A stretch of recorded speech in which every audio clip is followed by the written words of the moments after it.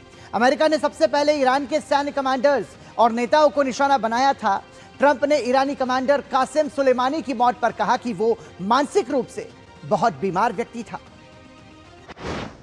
But had he lived, because he was a brilliant general, very sick man mentally, but he was a brilliant general. It may have been a different story. I don't think so. I think we would have knocked the hell out of him whether he was there or anybody else was there. But he was a brilliant general. It was one of the biggest things ever to happen in the Middle East, the killing of Soleimani. People have said it's the biggest thing to happen in 100 years because he was a dominant force. I actually think that Khomeini and all of the people in Iran were happy about it because they were afraid of him too. और इस बीच Lebanon में शांति की उम्मीद एक बार फिर से जगी है। अमेरिकी राष्ट्रपति डोनाल्ड ट्रंप की देखरेख और अमेरिकी विदेश मंत्री मार्को रूबियो की मध्यस्थता में इजरायल और लेबनान के बीच एक ऐतिहासिक त्रिपक्षीय फ्रेमवर्क समझौता हुआ है। वॉशिंगटन डीसी में हुए 5 दौर की गहन वार्ताओं के बाद इस पर दोनों देशों के राजदूतों ने हस्ताक्षर किए। वॉशिंगटन की मेज पर इजरायल और लेबनान के राजदूतों ने मुस्कुराते हुए हाथ तो मिला लिया है, लेकिन लेबनान की पहाड़ियों पर हिजबुल्लाह के रॉकेट्स और बंदूकें अभी भी तनी हुई हैं। अमेरिका ईरान के बीच पिछले हफ्ते हुए स्विट्जरलैंड समझौते के बाद इस लेबनान डील को ट्रंप प्रशासन की दूसरी बड़ी जीत माना जा रहा है। मगर बड़ा सवाल यही है कि क्या लेबनान की सेना अपने ही देश के सबसे ताकतवर लड़ाके यानी हिजबुल्लाह को निहत्था कर पाएगी।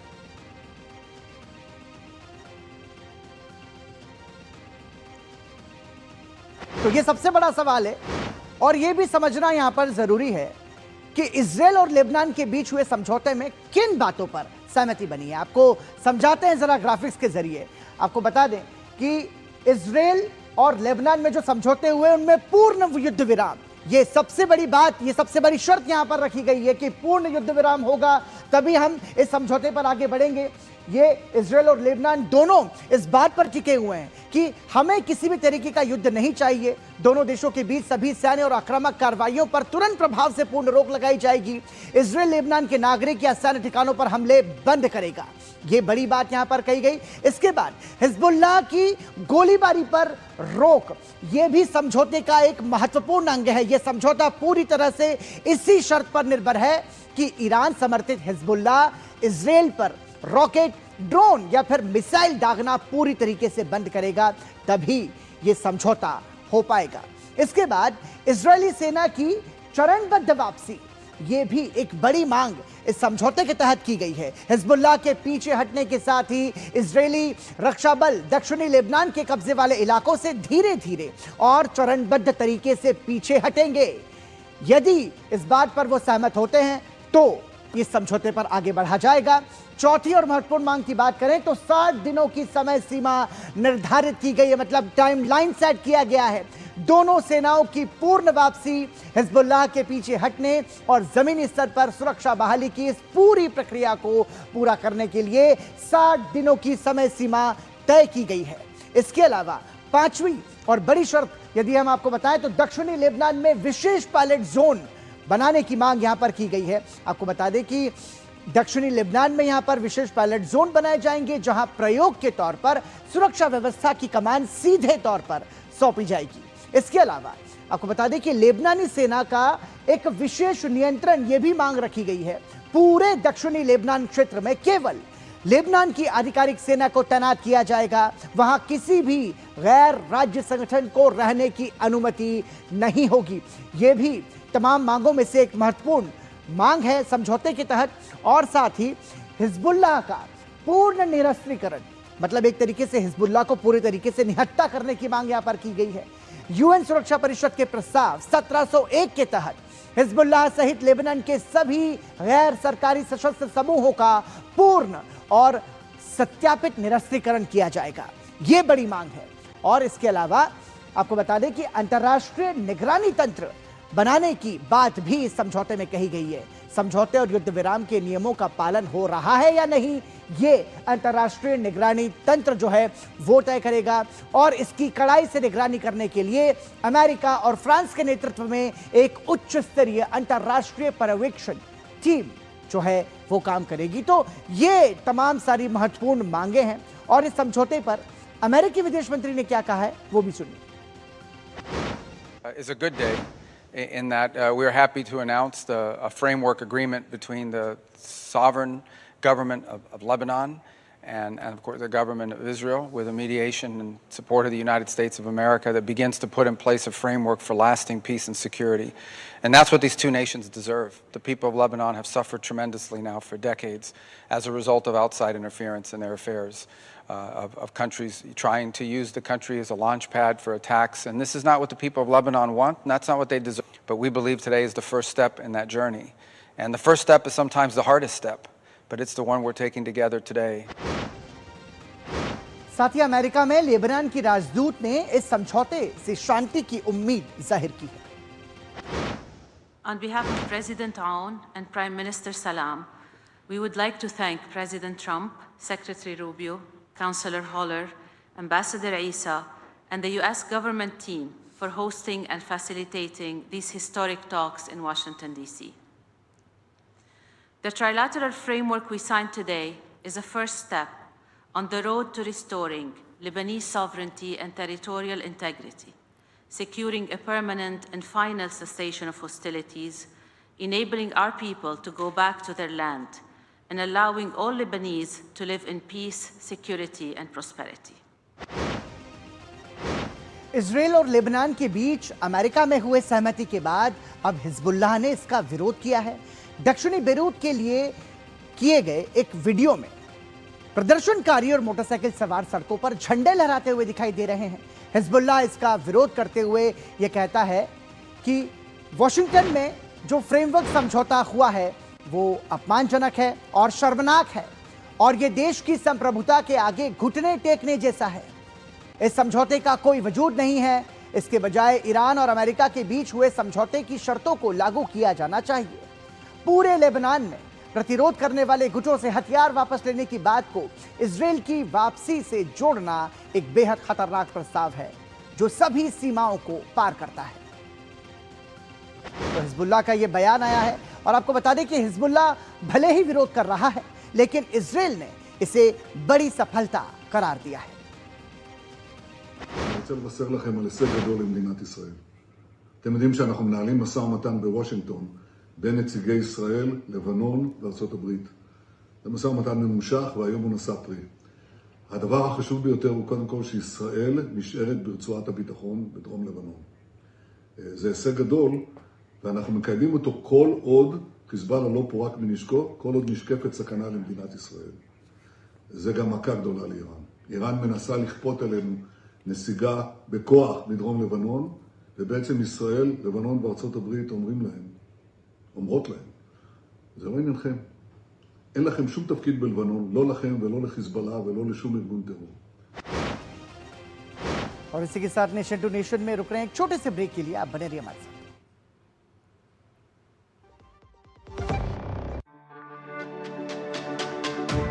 मेरी पसंद, मेरी पसंद, मेरी पसंद। मेरी पसंद है। हमारी पसंद। हम सबकी पसंद। मजबूत देश का मजबूत सरिया हो गया स्टील। पढ़ता है, खेलता है, झूलता उछलता है, दौड़ता कभी कभी दौड़ कराता है, आगे आगे बढ़ता है इंडिया, अमूल दूध पीता है इंडिया। और अब बात पाकिस्तान की, जहां कराची में रेंजर्स के कैंप पर हमला हुआ है। इस हमले में पैरामिलिट्री फोर्स के 4 जवान मारे गए। अक्टूबर 2024 के बाद से शहर में यह पहला बड़ा आतंकवादी हमला था।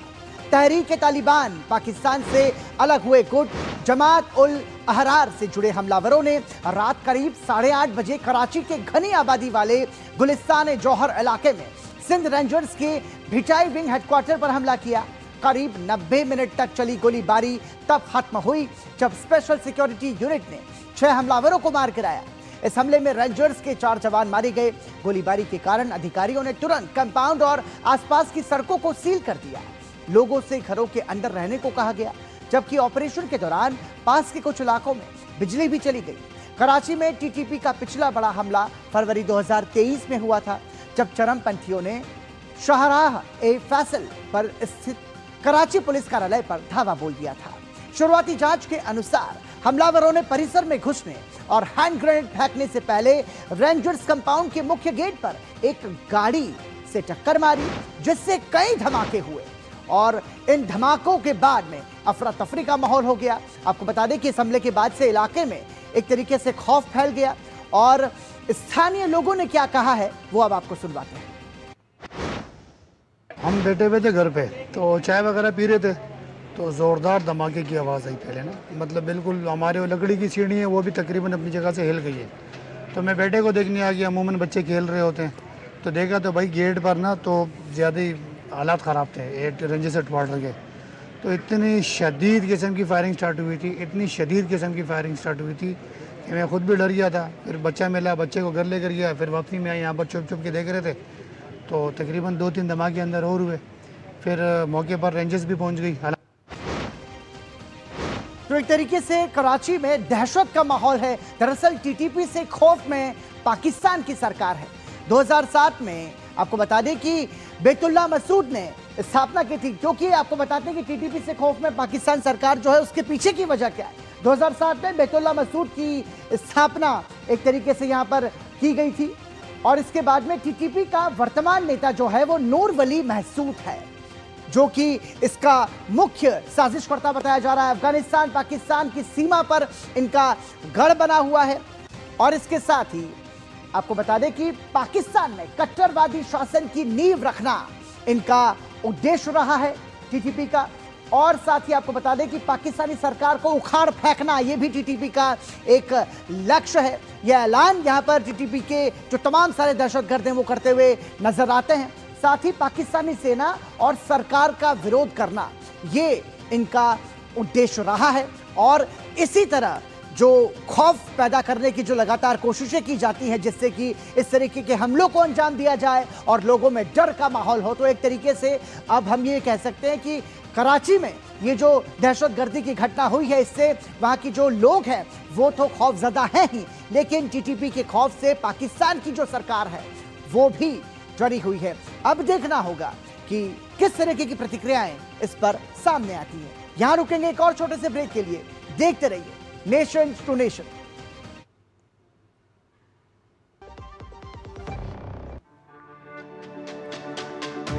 मेरी पसंद। मेरी पसंद। मेरी पसंद। मेरी पसंद है। हमारी पसंद।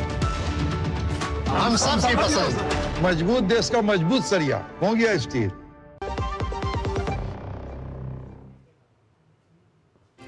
और अब बात ब्रिटेन की, जो अपने नए प्रधानमंत्री के चुनाव का इंतजार कर रहा है।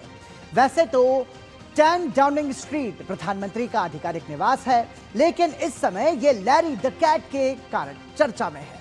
पिछले 10 सालों से भी कम समय में इस इमारत ने 6 प्रधानमंत्रियों को आते और जाते देखा है। लेकिन क्या आप जानते हैं कि इस जरो दीवार का एक ऐसा स्थायी और आधिकारिक निवास भी है, जिसके सामने ब्रिटेन के बड़े से बड़े हुक्मरान भी अपना सिर झुकाते हैं। हम ब्रिटेन की राजनीति के उस पहलू की बात कर रहे हैं जो गंभीर राजनीतिक संकट के बीच भी पूरी दुनिया के चेहरे पर मुस्कान ले आता है। लेकिन जहां नेताओं की कुर्सियां ताश के पत्तों की तरह ढह रही हैं, वहीं 10 डाउनिंग स्ट्रीट में लैरी द कैट अपनी गद्दी पर पूरी मजबूती से जमा हुआ है। अब आपको बताते हैं कि लैरी को ही क्यों चुना गया। दरअसल 2011 में 10 डाउनिंग स्ट्रीट में चूहों की बढ़ती समस्या सामने आई थी। प्रधानमंत्री डेविड कैमरून के कार्यकाल में बिल्ली लाने का फैसला लिया गया। लैरी को लंदन के एनिमल शेल्टर से गोद लिया गया था। उसके व्यवहार और शिकार करने की क्षमता को देखते हुए उसे चुना गया और लैरी डाउनिंग स्ट्रीट के सबसे चर्चित स्टाफ में एक तरीके से वो गिना जाता है। उसके नाम से @10 कैट नाम का एक सोशल मीडिया अकाउंट भी है। मतलब आप इसके जरिए इसकी लोकप्रियता का अंदाजा भी आप लगा सकते हैं। और लैरी को आम बिल्ली एक तरीके से नहीं कहा जा सकता, ये आप इन तस्वीरों से समझ सकते हैं, क्योंकि हर दिन दरवाजे के बाहर डेरा डाले रहने वाली अंतर्राष्ट्रीय मीडिया की टीम्स लैरी की एक झलक पाने के लिए बेताब रहती हैं। ब्रिटिश जनता उसे प्यार से अनगिनत ट्रीट और गिफ्ट भेजती हैं। लैरी की रोजमर्रा की दिनचर्या में विदेशी मेहमानों का स्वागत करना, सुरक्षा व्यवस्था का जायजा लेना और वहां मौजूद एंटिक फर्नीचर्स पर सोकर उनकी क्वालिटी चेक करना भी शामिल है। लैरी को साल 2011 में तत्कालीन प्रधानमंत्री डेविड कैमरून के कार्यकाल में 10 डाउनिंग स्ट्रीट लाया गया था। तब से लेकर अब तक वो Theresa May, Boris Johnson, Liz Truss, Rishi Sunak और केर स्टारमर समेत कुल 6 ब्रिटिश प्रधानमंत्रियों के कार्यकाल का गवाह बन चुकी है। प्रधानमंत्री बदलते रहे लेकिन लैरी की जगह कभी नहीं बदली और यही वजह है कि 10 डाउनिंग स्ट्रीट की असली बॉस के रूप में ये मशहूर है। और ये भी यहां पर समझना होगा कि लैरी द कैट की चर्चा आखिर क्यों हो रही है, क्योंकि लैरी कोई साधारण पालतू बिल्ली नहीं है। आधिकारिक तौर पर chief mouser to the cabinet office, प्रधानमंत्री आवास में चूहों पर नजर रखना और जो उपाधि हमने आपको बताई chief mouser to the cabinet office, वो तमगा मिला हुआ है। साथ ही प्रधानमंत्रियों को आते जाते जो देख चुकी है, अब तक 6 प्रधानमंत्रियों को लैरी आते जाते देख चुकी है। 15 साल से 10 डाउनिंग स्ट्रीट में अपनी ड्यूटी पूरी शिद्दत से निभा रही है। डेविड कैमरून के कार्यकाल में 10 डाउनिंग स्ट्रीट में इसे लाया गया था। तो लैरी द कैट की चर्चा का ये जो तमाम सारे ऐसे बड़े कारण है, क्योंकि 15 साल से वो 10 डाउनिंग स्ट्रीट में लगातार अपनी ड्यूटी निभा रही है और डेविड कैमरून के कार्यकाल में 10 डाउनिंग स्ट्रीट लैरी को लाया गया था।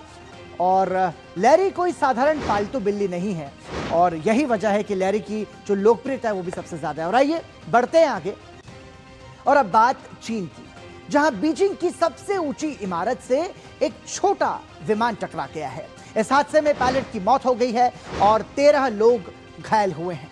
चीन के अधिकारियों ने बताया कि शुक्रवार को एक छोटा विमान शहर की एक ऊंची इमारत से टकराकर दुर्घटनाग्रस्त हो गया। Global flight tracking service provider flight radar 24 ने शुक्रवार को बताया कि विमान सिटिक टावर से टकराया। यह टावर 1700 फीट 528 मीटर से भी ज्यादा ऊंचा है।